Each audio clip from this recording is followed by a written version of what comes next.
Magsiawit kayo sa Panginoon ng isang bagong awitin.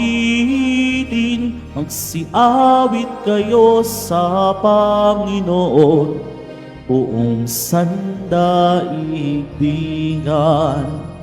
Awitan ang Panginoon at purihin ang kanyang ngalan, ipahayag ang kanyang pagdiligtas sa lahat ng panahon. Magsiawit kayo sa Panginoon ng isang bagong awitin. Magsiawit kayo sa Panginoon, buong sandaigdigan. Sa ngalan ng Ama at ng Anak at ng Espiritu Santo, Amen. ang pagpapala ng ating Panginoong Kristo, ang pag-ibig ng Diyos Ama, at ang bibigkaisa ng Espiritu Santo na naway suminyong lahat. At sumayo rin. Mga kapatid, nasa Martes tayo ng ikawalo na linggo ng pangkaraniwang panahon ng unang taon ng ating liturhiya. Isama po natin sa misa natin ngayon ang mga intensyon para sa araw ngayon. Ang inyong mga intensyon ay narito sa loob at sa labas ng Basilica Minor at Pambansang Dambana ni Jesus Nazareno. Ang mga intensyon naman nakiisa sa atin, sumita ng live streaming through Facebook Live, YouTube, X, Instagram, TikTok, TV Maria, at iba pang social media dito sa ating bansa at sa iba't ibang dako ng mundo. Isama rin natin ang ating intention para sa kapayapaan sa buong mundo, lalo tigit na sa Israel, Ukraine, at iba pang mga bansa. Mga minamahal kong mga kapatid, tinatawag tayo na ating Panginoon na sumunod sa Kanya, maglingkod sa Kanya, mamuhay ayon sa Kanyang kalooban. Dahil sinasabi sa aklat ng karunungan ni Ben Sirach na kapag ang isang tao ay namuhay at sumunod sa kautusan, ay madubli ang mga inaalay niya. Sa ating Ebanghelyo ay tinatawag tayo ng ating Panginoon na sumunod sa Kanya at madoble o ng 100 ang ating makamtan, kasama na rin ang ating mga sakripisyo dahil sa mga pag-usig na kaakibat ng pagsunod sa Panginoon. Upang tayo'y makasunod sa Kanya, kinakailangan natin ang magbalik loob at magbago. Kaya dumulog tayo sa maing Panginoong nagpapatawad ng lubos. Sinugong tagapagpagaling sa mga nagsisisi, Panginoon, kaawaan mo kami. Panginoon, kaawaan mo kami. Dumating na tagapaganyayang mga makasalanan ay magsisi, Kristo, kaawaan mo kami. Kristo, kaawaan mo kami. Nakaluklok ka sa kanan ng Diyos Ama para ipamagitan kami, Panginoon, kaawaan mo kami. Panginoon, kaawaan mo kami. Kaawaan tayo makapangyarihang Diyos, patawarin tayo sa ating mga kasalanan, at patnubayin tayo sa buhay na walang hanggan. Amen. Manalangin tayo. Ama naming makapangyarihan, ipagkaloob mong maitaguyod ang sanlibutan sa matiwasay na pag-iral, ayon sa layunin mo para sa aming kapakanan, sa pagsamba sa iyo ng may panatag sa kalooban. Sa pangitan ni Kristo kasama ng Espiritu Santo, magpasulang hanggan. Amen. Magsiyo po muna ang lahat. Pagbasa mula sa aklat ni Sirach. Para nang nag-alay ng maraming handog ang sumusunod sa kautusan, sapagkat ang tumatalima sa mga utos ay para nang nag-alay ng mga handog na pinagsasaluhan. Ang tumatanaw ng utang na loob ay para nang naghandog ng mainam na harina, at ang nagkakawang gawa ay para nang nag-alay ng handog ng pasasalamat. Umiwas ka sa masama at kalulugdan ka ng Panginoon. Mag-ingat kang huwag makaapi at para ka nang nagbayad puri para sa iyong sala. Huwag kang haharap sa Panginoon nang walang dalang anuman, sapagkat ang lahat ng handog na ito ay itinatagubilin ng kautusan.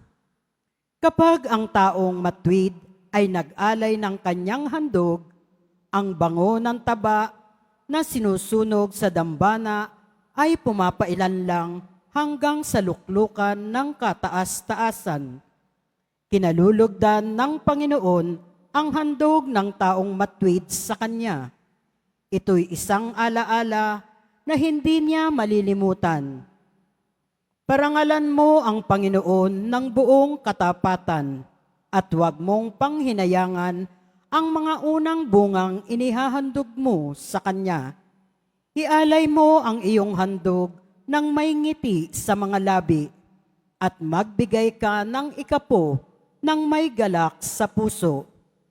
Maghandog ka sa Panginoon ng ubos kaya, maging bukas palad ka sa Kanya, gaya ng ginawa niya sa iyo.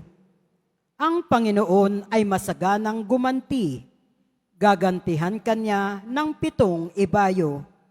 Huwag mong susuhulan ang Panginoon, sapagkat di siya tumatanggap ng suhol. Huwag kang aasa sa handog na galing sa masamang paraan. Ang Panginoon ay Diyos ng katarungan. Wala siyang itinatanging sinuman. Ang salita ng Diyos. Salamat sa Diyos. Ang masunurin sa Diyos ay sasagipin niyang lubos. Ang masunurin sa Diyos ay sasagapin niyang lubos. Ang lahat ng matatapat na lingkod ko ay tipunin. Silang tapat sa tipangkot, naghahandog niyong hain. Ang buong kalangit ay naghahayag na ang Diyos, isang hukom na matwid, kung humatol ay maayos. Ang masunurin sa Diyos ay sasagipin niyang lubos. Kayong aking mga lingkod, makinig sa sasabihin. Ako ay Diyos, ang inyong Diyos, salita ko'y unawain. Ako'y mayroong patutuot, saksi laban sa Israel. Hindi ako nagagalit dahil sa inyong handog, ni sa inyong haing sa dambanay sinusunog. Ang masunurin sa Diyos ay sasagipin niyang lubos. Ang ihandog ninyo sa Diyos ay ang inyong pasalamat. Ang pangakong handog niyo ay tuparin ninyong lahat. Ang parangal na nais ko na sa aki ihahain ay handog ng pasalamat, pagpupuring walang maliw. Akin namang ililigtas ang lahat na masunurin. Ang masunurin sa Diyos ay sasagipin niyang lubos. Magsitayo na po ang lahat.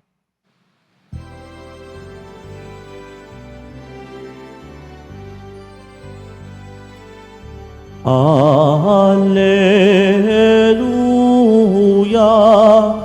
Hallelujah, Hallelujah, Hallelujah.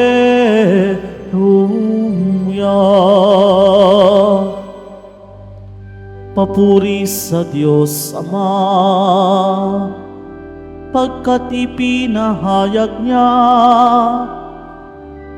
hari siya ng mga aba. Alleluia, Alleluia, Alleluia, Alleluia.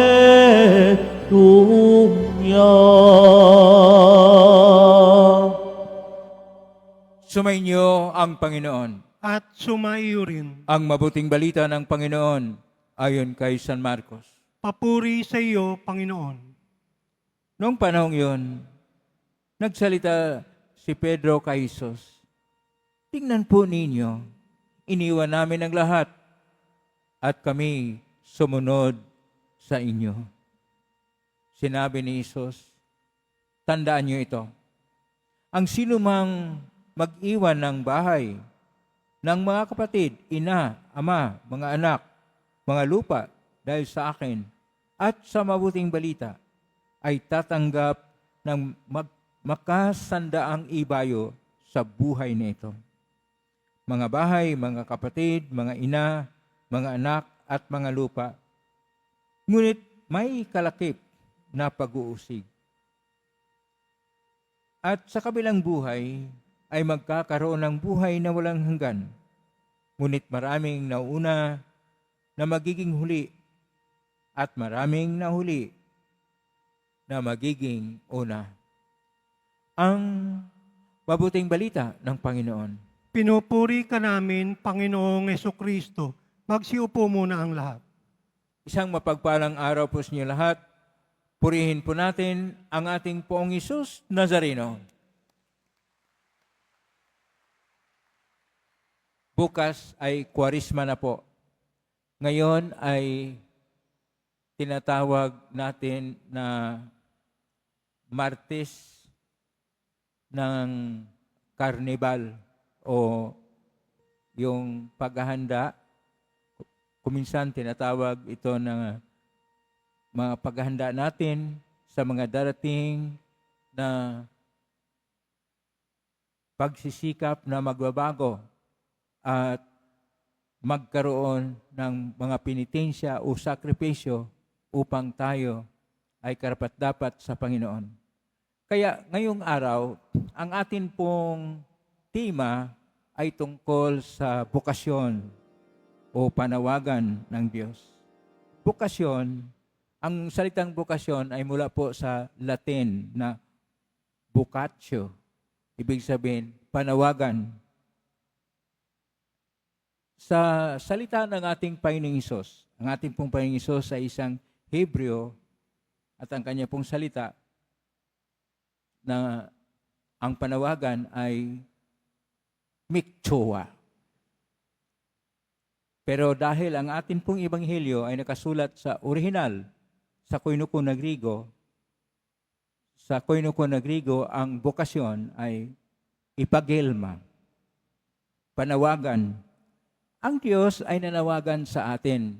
At mayroon pong iba't ibang klaseng bokasyon. Bago tayo magninilay sa ating ebanghelyo, tingnan natin ang iba't ibang klaseng bokasyon. May bokasyon na magpahayag ng ebanghelyo o dili kaya magtuturo tungkol sa mga mensahe ng Diyos. Ito yung gawain ng mga misyonero na mayroon pong dalawang klase.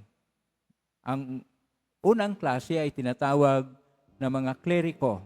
Ito po yung Santo Papa, Kardinal, Arsobispo, Obispo, Pare, Diakono, na tinatawag na clerical dahil sila ay mayroong mga naugnay sa hierarkiya at nagkaroon ng panunumpa sa paglilingkod sa Diyos at pagpapahayag ng mabuting balita.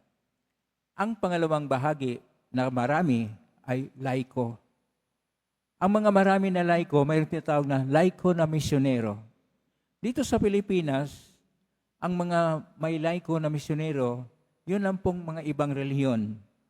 Dahil sa ating simbahang Katolika, kukunti lang ang mga laiko na mag-volunteer upang magiging lay missionary o laiko na misyonero.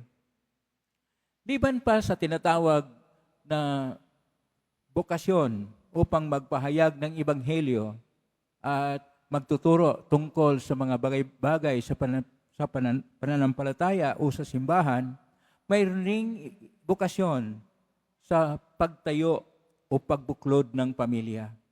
Ito yung tinatawag na bokasyon ng lalaki at babae na magsimula sila ng pamilya. Ang akala ng iba, ang pag-asawa ay hindi bokasyon. Yan po ang number 1 na bokasyon.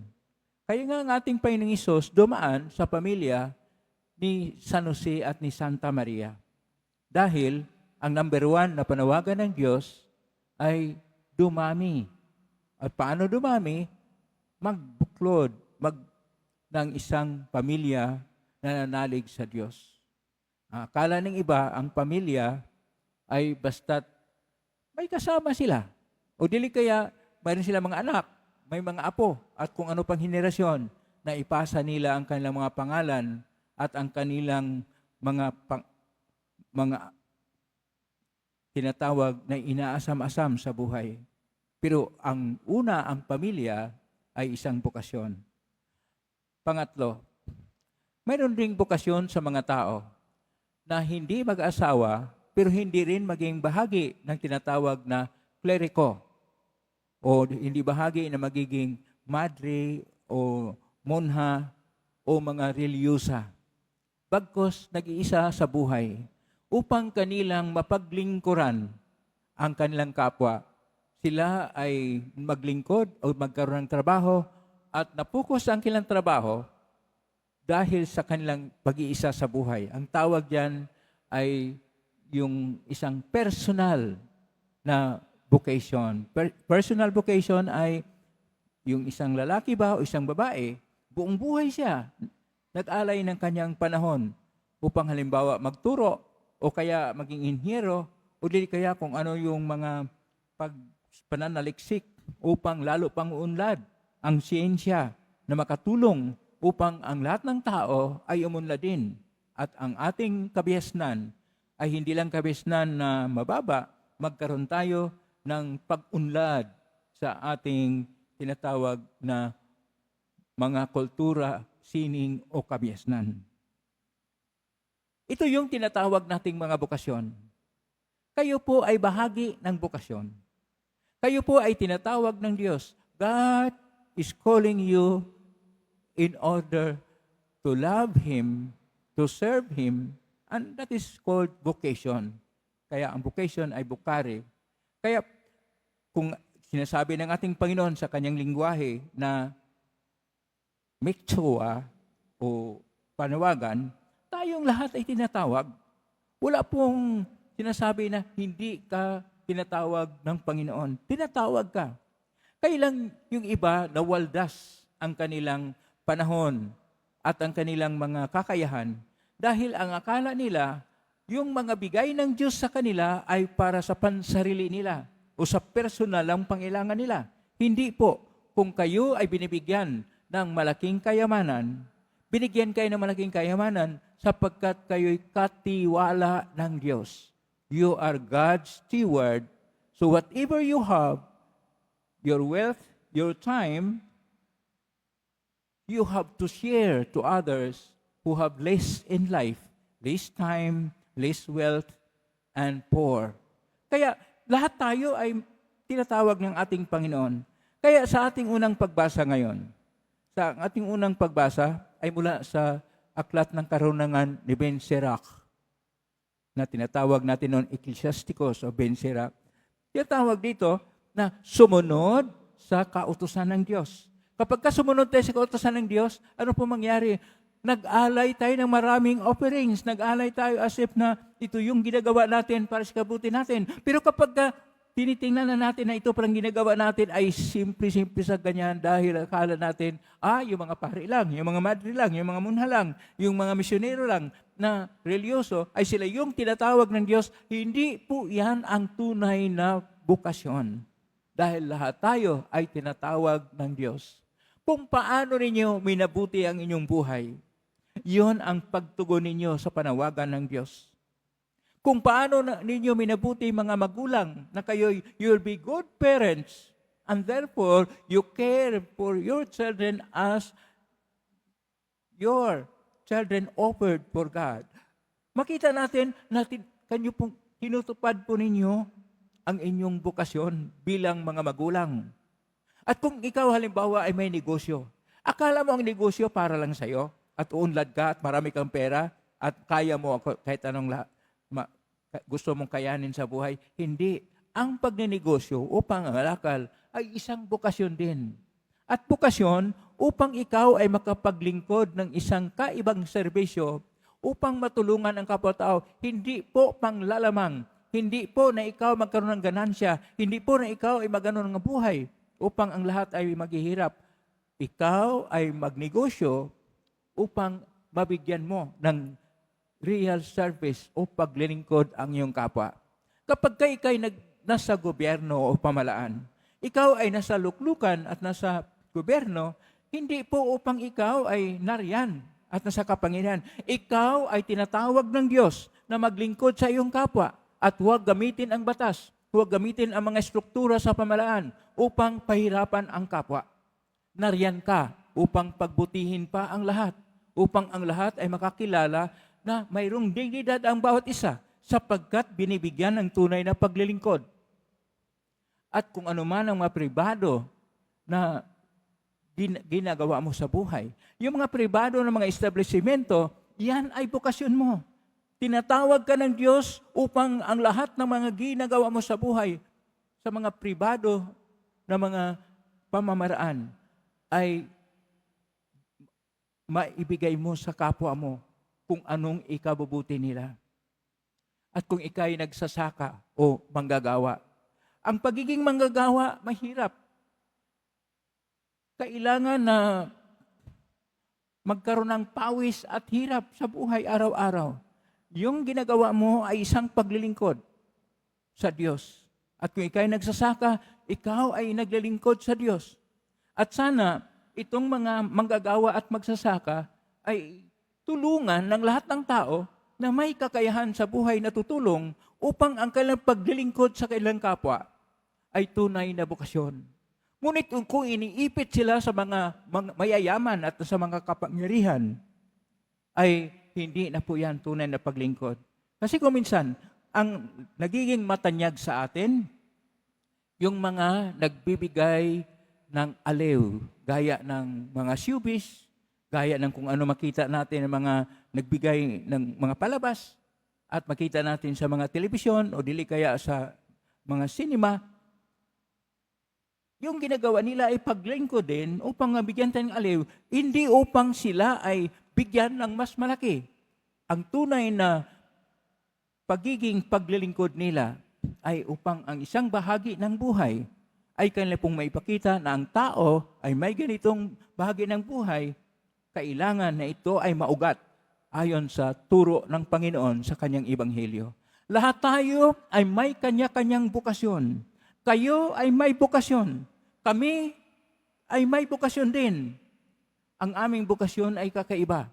Magkaroon tayo ng pagtutulungan sapagkat kung kayo ay hindi gumagawa ng inyong bokasyon, magkagulo halimbawa ang tahanan, magkagulo halimbawa itong klaseng industriya, o dili kaya itong pangangalakal, o kaya yung mga pagawaan, o dili kaya itong mga sakahan, dahil hindi natin nakikita na ito ay isang bokasyon upang ang Diyos ay masintro sa ating buhay. Wala po tayong pag-asa at kinabukasan. Bakit po? Sapagkat sarili lang ating ginagawa. Ngayon, ano naman ang mga hindi bokasyon? Ang hindi bokasyon, yun yung mga sugal. Yun yung mga droga. Yun yung mga mahalay na mga bisyo. Yun yung iba't ibang klaseng bisyo na nagtutulak sa tao upang gagawa ng masama.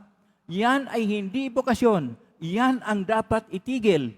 Yan ang dapat baguhin. Yan ay dapat iwaksi sa ating sambayanan upang maibalik tayo sa tunay na sambayanan na tayo ay para sa Diyos at hindi para sa pagparami at pagpaunlad ng kasamaan. Bagkus tayo ay magkaisa upang magtayo ng isang panibagong sambayanan na kung saan nasintro sa Diyos na may pag-ibig, na may katarungan, na may kapayapaan, na may kabutihang loob at lahat ng ating ginagawa ay para sa kabutihan ng lahat.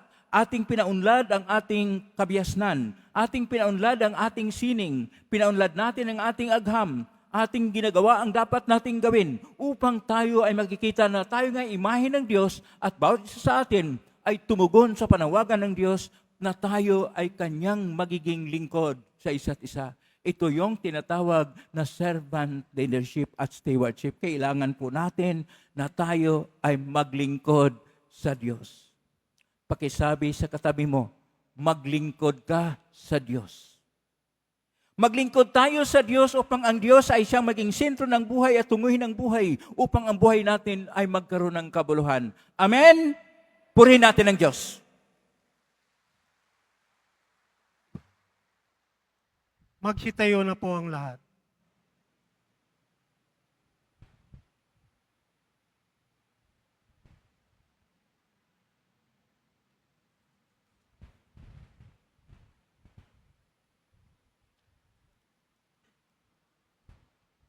Minamahal ko mga kapatid, mulat sa panganib ng ating pagtitiwala sa mga layaw ng mundong ito, tinaas natin ang ating mga puso sa maalab na panalangin sa Ama at atin pong itutugon, Ama, Ikaw ang lahat-lahat sa amin. Ama, Ikaw ang lahat-lahat sa amin. Ama, Ikaw ang lahat-lahat sa amin. Ang simbahan sa buong sandaigdigan naway maging matibay at tunay na tanda ng daan tungo sa walang katapusang kaligayahan at buhay na walang hanggan. Manalangin tayo. Ama, Ikaw ang lahat-lahat sa amin. Tayong lahat naway matutong magtiwala sa mga espiritual na pinahahalagahan na siyang nagpapayaman ng buo nating katauhan at hindi sa mga material na kayamanan na nagbibigay ng kawalang kasiyahan sa ating mga kaluluwa. Manalangin tayo. Ama, Ikaw ang lahat-lahat sa amin. Ang ating mga puso naway hindi natin isara sa mga nangangailangan at sa halip maging mulat tayo sa pakikiisa sa mga gawain ni Kristo na nagpapagaling at nakapagpapabalik loob. Manalangin tayo. Ama, Ikaw ang lahat-lahat sa amin. Ang mga may sakit at mga may kapansanan, naway madama nila ang kalinga ng Panginoon sa pamamagitan ng pag-ibig ng kanilang mga kapitbahay at mga kaibigan. Manalangin tayo.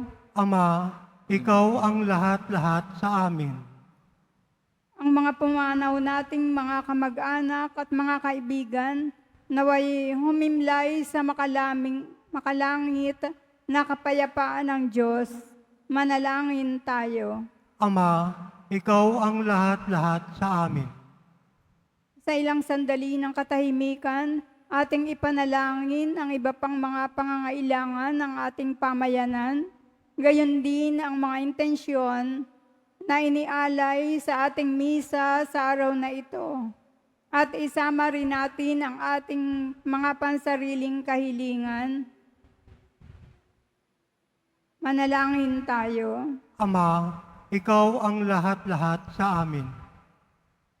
Makalangit na Ama, tingnan mo ang may habag ang mga nangailangan, liwanagan mo ang iyong katotohanan ang aming buhay at bigyan kami ng biyaya na mamuhay ayon sa mataas na pagpahalaga sa amin ng iyong anak na Kristo, siya na buhay at naghahari kasama mo at ng Espiritu Santo magpaso walang hanggan. Amen. Magsiupo muna ang lahat.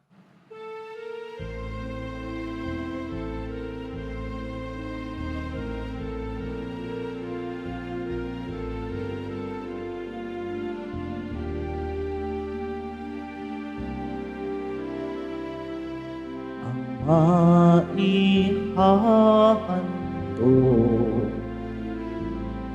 sa'yo, Panginoon,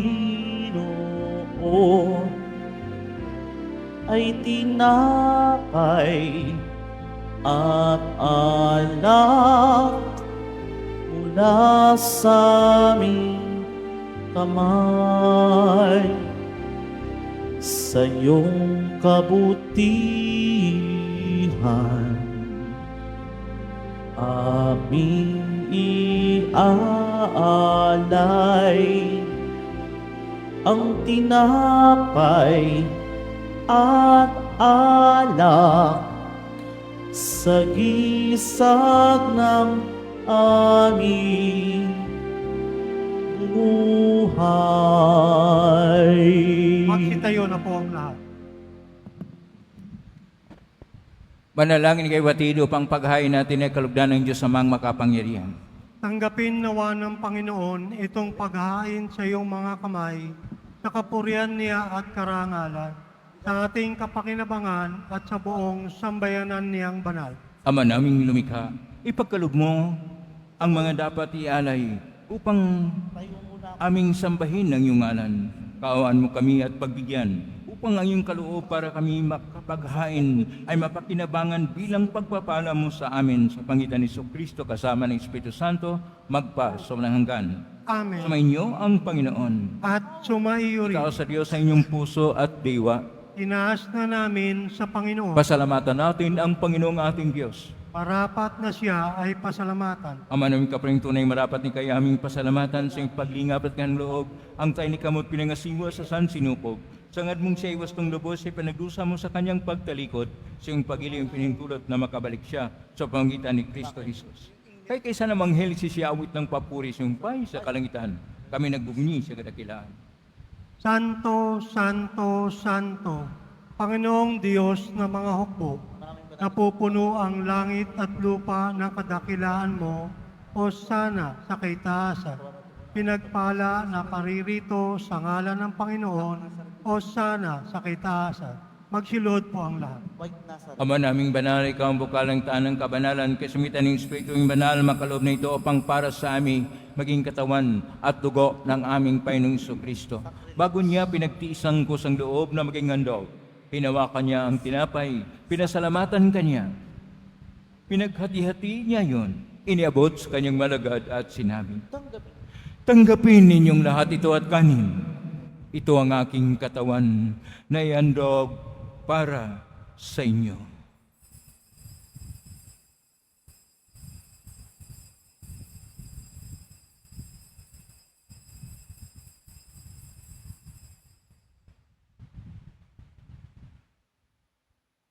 Kaya naman na matapos ang hapunan, hinawakan niya ang kalis, muli kanyang pinasalamatan. Inabot niya ang kalis sa kanyang malagad at sinabi, tanggapin ninyong lahat ito at inumin. Ito ang kalis ng aking dugo ng bago at walang tipan. Ang aking dugo ni bubuhos para sa inyo at para sa lahat sa ikapagpapatawad ng mga kasalanan. Gawin niyo ito sa pag-alala sa akin.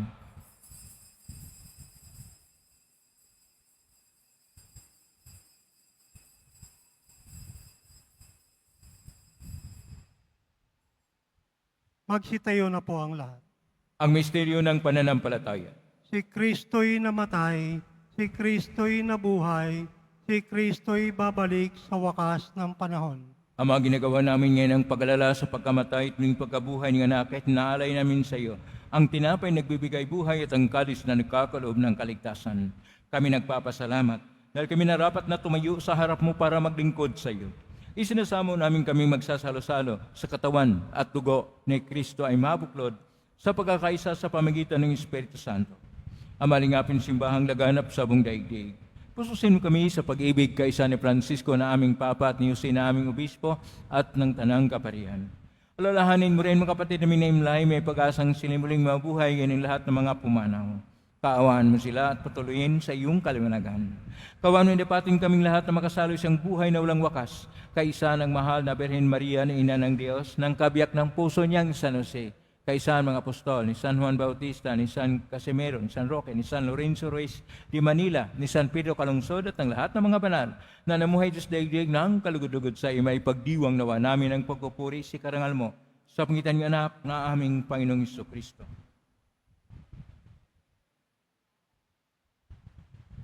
Sa pamamagitan ni Kristo, kasama niya at sa Kanya,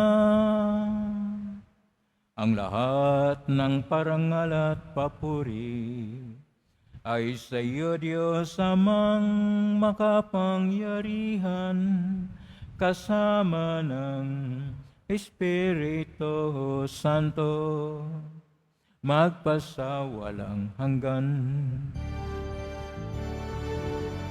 Amen. Amen. Amen. Amen. Amen. Amen.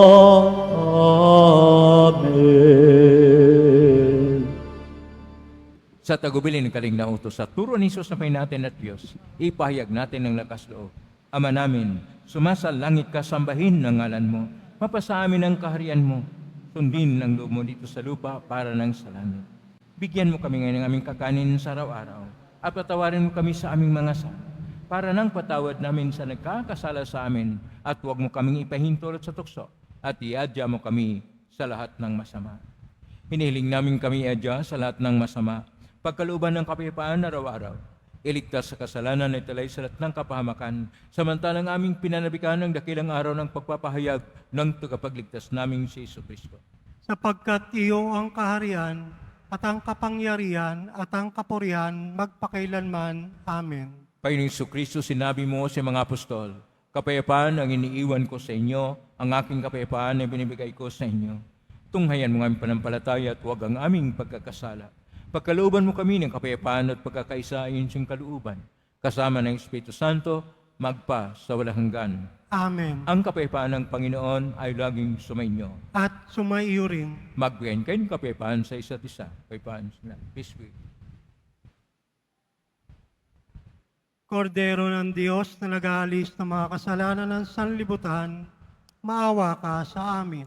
Kordero ng Diyos na nag-aalis ng mga kasalanan ng sanlibutan, maawa ka sa amin.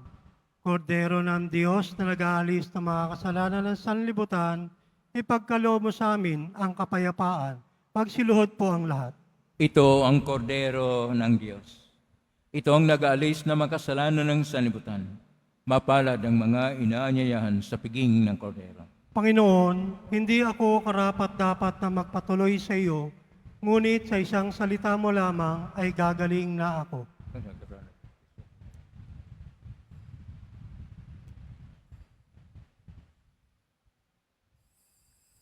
Para sa lahat ng tatanggap ng banal na komunyon, sasagot po tayo ng amen. Pagkasabi ng pari o ng lay minister ng katawan ni Kristo, at isubo agad sa bibig bago umalis sa harapan ng pari o lay minister. Sumunod po tayo.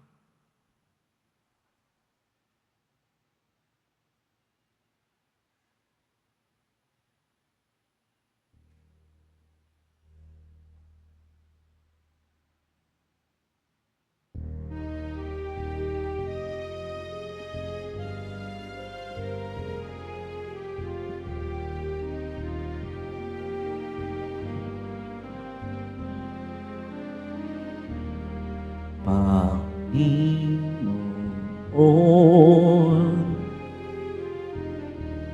narito ako, naghihintay sa utos mo, lahat ng yaman ko ay alay ko sa'yo. Ikaw ang tanging buhay ko.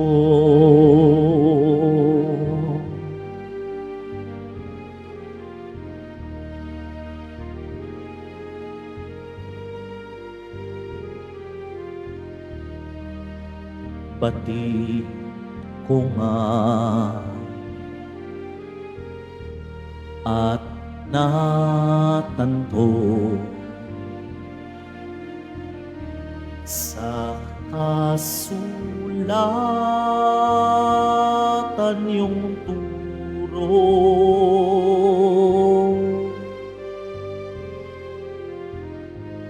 Pakikinggan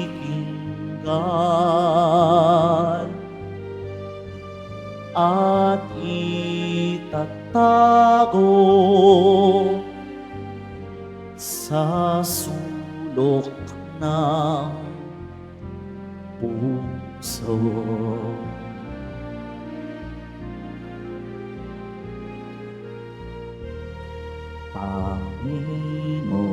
Panginoon, narito ako, naghihintay sa utos mo. Lahat ng yaman ko ay alay ko sa'yo. Ikaw ang tanging buhay ko.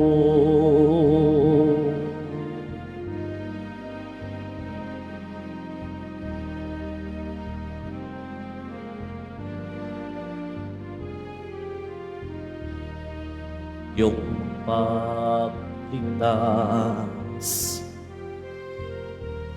ihahayag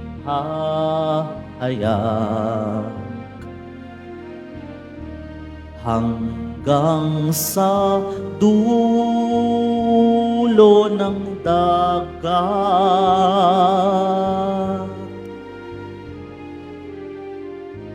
Pagtulong mo, pusong dalisay, aking ikakalat.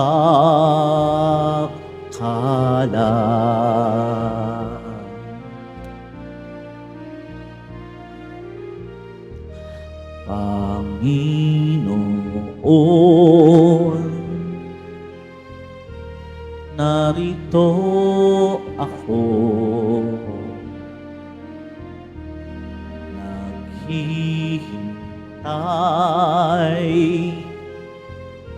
sa utos mo.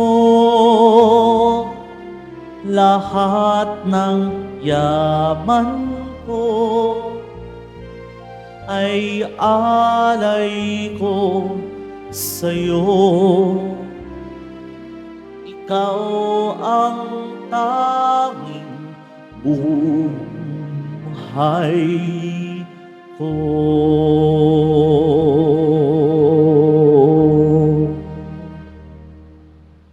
Announcement. Bukas ay March 5, ay Miyerkules ng Abo na siyang simula ng panahon ng Kwaresma. Mamayang hapon, matapos ang misa ng ikalima, ay daraos po natin ang rito ng pagsusunog ng mga lumang palaspas. Ang abo mula rito ang siyang gagamitin sa Miyerkules ng Abo. Susundan po ang Sunday Mass schedule sa araw na ito at mayroon din pong pagpakumpisal sa araw na iyon. Ang araw din po ng Miyerkules ng Abo ay mahalagang araw ng pagsasakripisyo, pag-aayuno at paglilimos. Lahat po na nasa hustong gulang ay may obligasyon na lumiban o bawasan ng pagkain at mag-alay ng pagsasakripisyo sa kani-kaniyang pamamaraan. Ang lahat po ay inaanyayahan, lalo na mga may sakit o may karamdaman, sa ating healing mass and service sa darating na March 6, 2025, Huwebes, sa ganap na ika-6 ng gabi. Makiisa po tayo. Paalala sa mga nagsisimba, pagkatapos ng misa, wiwisikan po ang lahat ng banal na tubig. Pinakikiusapan ang lahat na manatili lamang muna sa inyong mga lugar. Tanging sa Quezon Boulevard o sa Plaza Saban lamang ang labasan ng lahat. Sumunod po tayo. Maraming salamat po sa inyong pagdalaw at pagsisimba sa Basilica Minor, Pambansang Dambana ni Jesus Nazareno. Magsitayo na po ang lahat. Manalangin tayo. Ama naming mapagmahal, kami yung pinapakinabang ay iyong kaawaan upang ang aming pinagsaluhan ay magdulot ng aming pakikilahok sa iyong buhay na hindi matatapos. Niloog namin ito sa pangitan ni Kristo kasama ng Espiritu Santo magpa sa walang hanggan. Amen. Maraming salamat po sa iyong pagdalaw sa tahanan ng ating pong Jesus Nazareno. Kay mga narito, Kami naugnay sa iba't ibang social media platform na posting sa iba't ibang paraan nawing yung panalangin ay dinggay ng Pong Isus Nazareno. Salamat po sa lahat nagbigay ng tulong at donasyon sa Quiapo Church o pamagkatulong ng Quiapo Church sa kapwa ng mga mahirap at nangailangan. Salamat po sa inyong tulong, pagpalain kayo ng Panginoon Diyos. Salamat sa lahat mga naglilingkod ngayon, pagpalain kayo lagi ng Pong Isus Nazareno. Plakpakan po natin lahat ng mga naglilingkod, lahat ng mga tumutulong sa atin, lahat ng narito at naugnay sa atin naway ang Diyos ay magpapalas ng mga bayayang siksik, liglig at nag-uumapaw. Tayong lahat ay tinatawag ng ating Panginoon. Ito ay tinatawag natin na bokasyon. Ano man ang iyong katayuan sa buhay, iyon ang bokasyon mo. Gawin mo ang mabuti upang magpupugay sa Diyos at maglingkod para sa kabutihan ng sambayanan, kalikasan, at higit sa lahat, paglilingkod para sa Diyos sa ikabubuti ng tao. Ngayon po ang pasbas, mangyari po lamang itas bagya, magibagay ni pasbasan. Sumainyo ang Panginoon. At sumayo rin. Mahal na pong Isus Nazareno, iniag mo sa cross ang walang malayo na pag-ibig ng Diyos ang katauhan. Pakinggan mong kilingan, lalo na para sa mga nangangailangan ng iyong tulong at awa. Makamtanawa namin ang iyong kasagutan ng itang loob na tinatanaw. Paspasan po ninyo ang mga imahin at dasalan upang lalo kaming manalangin at magtiwala. Sa pangitan ng bilisyon nito, naway lalo kaming maging mapaglingkod, masunurin at tapat sa iyo na aming malahating Panginoon, magpaso walang hanggan. Amen. Pagpalain kayo makapangirihang Diyos, Ama at Anak at Espiritu Santo. Amen. May king taglay ang kapipan, pag-ibig at pag-asa ng Pong Isus Nazareno. Salamat sa Diyos.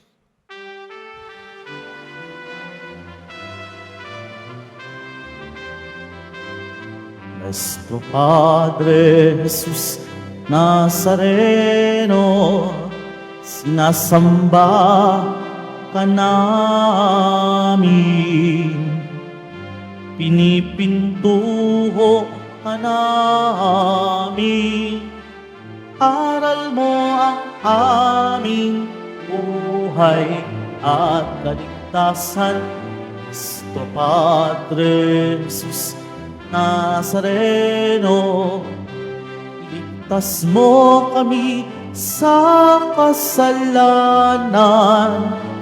Ang krus mong kinamatayan ay sagisag ng aming kaligtasan. Nuestro Padre Jesús Nazareno, dinarangal ka namin.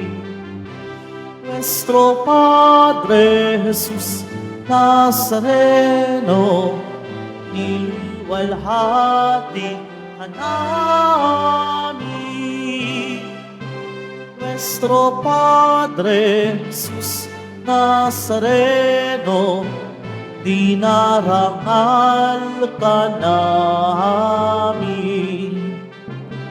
Nuestro Padre Jesús Nazareno, niluluwalhati ka namin.